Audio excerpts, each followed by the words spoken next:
لیکن ہم سے اللہ کے نبی کی سنت نہیں اپنائی جاتی، ہم سے حرام کمائی کو نو نہیں کیا جاتا۔ صحابہ نے بھی محبت کے دعوے کیے، اللہ نے آزما لیا، اللہ نے کہا لو احد لو، اب بتاؤ کہاں گئے تمہارے وعدے؟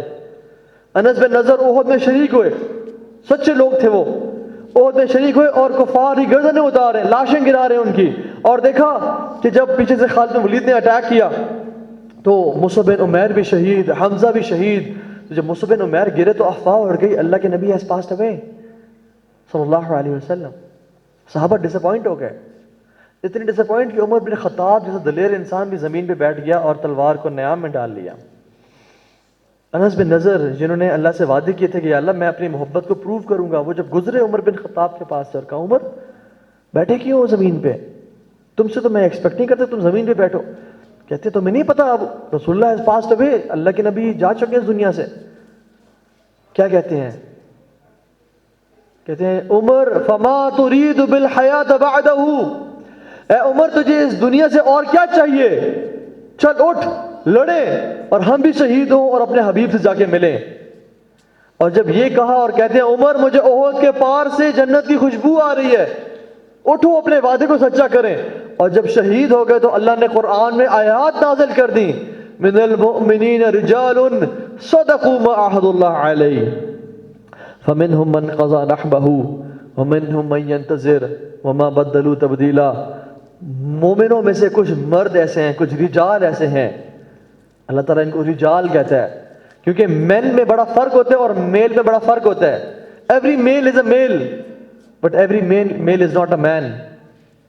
رجال بڑے قیمتی لوگ ہوتے ہیں، کہا کہ کچھ ایسے رجال ہیں جنہوں نے اپنا وعدہ سچا کر دیا، کچھ نے کر دیا سچا اور کچھ ابھی تک انتظار کر رہے ہیں اپنے وعدے کے سچا ہونے میں۔ وما بدلوا تبدیلا، ان کا وعدہ بدلنے والا نہیں، یہ لوگ تھے۔ مرد تو مرد، خواتین بھی ان سے آگے۔ ایک خاتون تھی، انہوں نے اپنے شوہر کو، باپ کو، بھائی کو بھیجا جہاد کے لیے۔ احد کے موقع پہ جب واپس آ رہے تھے تو گھر سے باہر نکلی ویلکم کرنے کے لیے۔ کوئی پوچھے آپ کس کو ویلکم کرنے جا رہی ہیں؟ باپ کو، شوہر کو، یا بھائی کو؟ اللہ کے نبی کو۔ پوچھا ما فعل رسول اللہ، اللہ کے نبی کیسے ہیں؟ مجھے باپ کا نہ بتاؤ، بھائی کا نہ بتاؤ، میرے شوہر کا نہیں پوچھتی میں، اللہ کے نبی کیسے ہیں؟ کہا صحابی آئے، کہا تمہارا باپ شہید ہو گیا، انا للہ و انا الیہ راجعون۔ کہتی میں جو سوال کرتی ہوں مجھے وہ بتاؤ، ما فعل رسول اللہ صلی اللہ علیہ وسلم، اللہ کے نبی کیسے ہیں مجھے یہ بتاؤ۔ کہا تمہارا بھائی بھی شہید ہو گیا۔ ما فعل رسول اللہ صلی اللہ علیہ وسلم، اللہ کے نبی کیسے ہیں مجھے تم یہ بتاؤ، میرے سوال کا جواب دو۔ کہتے ہیں تمہارا شوہر بھی شہید ہو گیا۔ باپ، بھائی، شوہر ایک دن میں، آج کے بعد تمہارے بچے یتیم ہیں، تم بیوہ ہو، you have no husband to go home with, اتنی بڑی آزمائش، کیٹاسٹرفی، مگر ان کی محبت کیسی تھی؟ کہتی ما فعل رسول اللہ، اللہ کے نبی کیسے ہیں مجھے ان کا بتاؤ۔ اور جب کہا کہ وہ ٹھیک ہے الحمدللہ، وہ زندہ ہیں، چل کے آ رہے ہیں، کہتے نہیں مجھے تب تک یقین نہیں آئے گا جب تک میں ان کو دیکھ نہ لوں۔ جب ان کے دیکھا اور آنکھیں ٹھنڈی کی تو اپنے الفاظ، اپنی زبان سے کچھ الفاظ ادا کیے، اور جو شخص ساتھ کھڑا تھا اس نے سن لیا، اور وہ کہتا ہے کہ وہ عورت کہہ رہی تھی کل مصیبتی بعدک جلل یا رسول اللہ، اے اللہ کے نبی آپ جب ٹھیک ہے تو پھر ہر مصیبت چھوٹی مصیبت ہے، جب آپ ٹھیک ہے تو سب ٹھیک ہے، اور آپ نہیں ہے تو کچھ نہیں ہے۔ یہ ہوتی ہے محبت۔ امیجن ایک شخص اپنے باپ سے روزانہ کہتا ہے کہ ابا جی I love you so much, you the best father in the world, I love you like crazy, آپ سے بہتر باپ نہیں ہے۔ اور جب بھی ابا جی آئیں اور کام بتائیں اور بیٹا میں بھی گیٹ کے باہر آیا ہوں، گاڑی کے ٹائر پنچر ہے، جا کے چینج کرا کے آ جاؤ، ابا جی مجھے آپ سے بہت محبت ہے لیکن میں بھی تھکا ہوا ہوں، آپ خود کرا لیجئے۔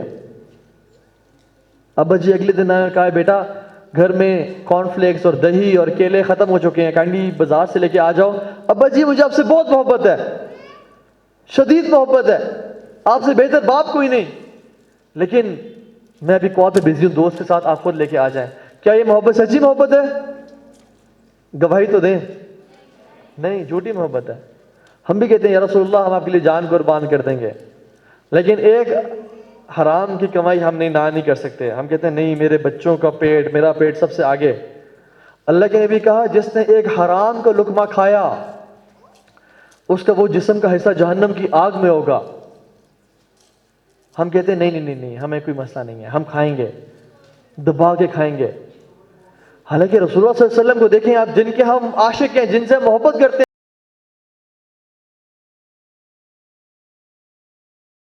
ہیں زمین پہ، اس کو اٹھایا منہ میں ڈالنے لگے اور چھوڑ دیا.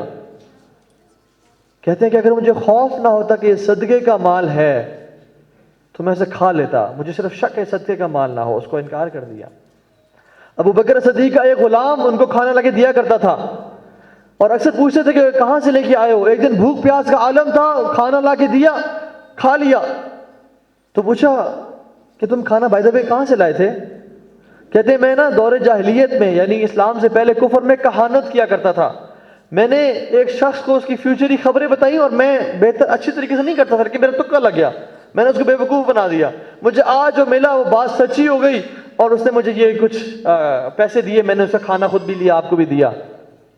کہتے ہیں اف لک، تم پہ افسوس ہو، یہ کیا کیا تو نے؟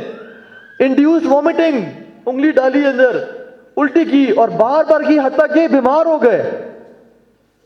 اور اللہ سے پھر بھی معذرت مانگی اور توبہ استغفار کی اور کہا یا اللہ، اللہم انی اعتذر الیک مما حملت العروق وخلط الامعاء، یا اللہ میں تجھ سے معافی مانگتا ہوں کہ جو میری رگوں میں چلا گیا اور جو میرے معدے میں چلا گیا اس پہ میں اختیار نہیں رکھتا.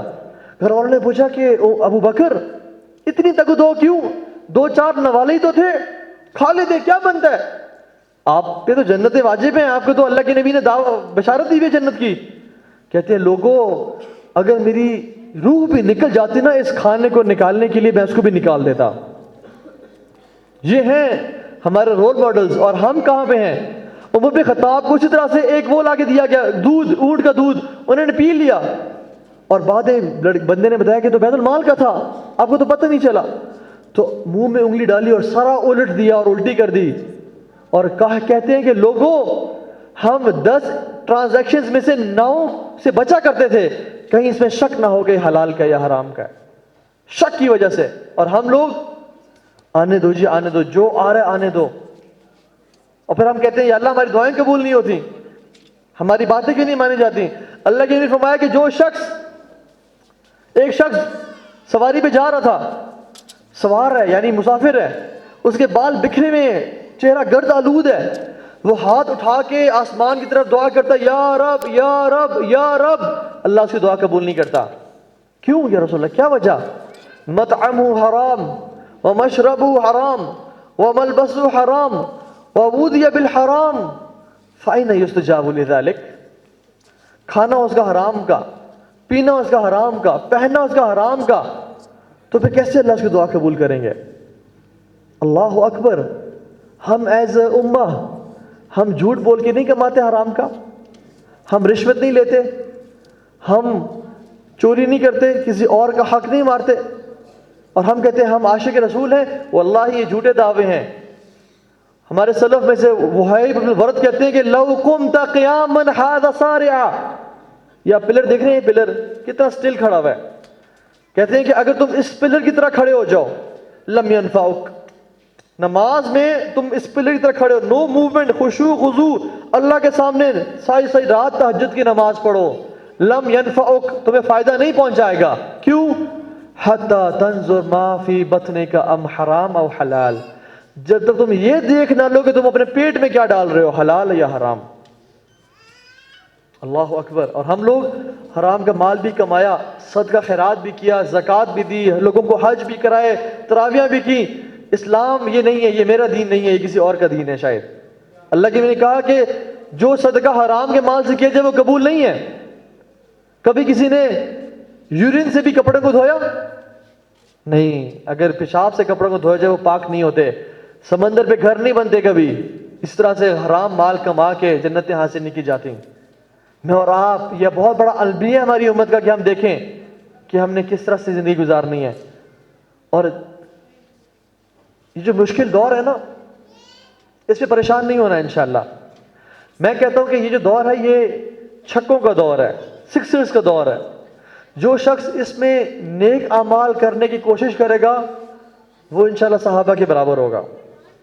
اور جو شخص اس میں حرام لائن پہ چل رہا ہوگا وہ ابو جہل اور ابو لہب سے بدتر ہوگا.